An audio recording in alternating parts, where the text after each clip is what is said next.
सिद्धिं कुरु कुरु। ॐ नमो भगवते महासुदर्शनाय दीप्त्रे ज्वाला परिवृताय सर्वारिष्टविनाशाय सर्वसम्पत्कराय सर्वदिक्शोभनकराय सहस्रज्वालाय परमात्मने परब्रह्मणे परञ्ज्योतिषे हुं फट् स्वाहा।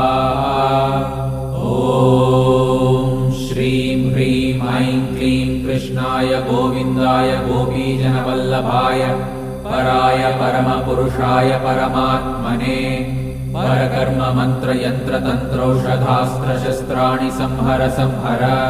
मृत्योर्मोचय मोचय आयुर्वर्धय वर्धय क्षिप्रारोग्यं च कुरु कुरु सर्वकार्यसिद्धिं कुरु कुरु। ॐ नमो भगवते महासुदर्शनाय दीप्त्रे ज्वाला परिवृताय सर्वारिष्टविनाशाय सर्वसम्पत्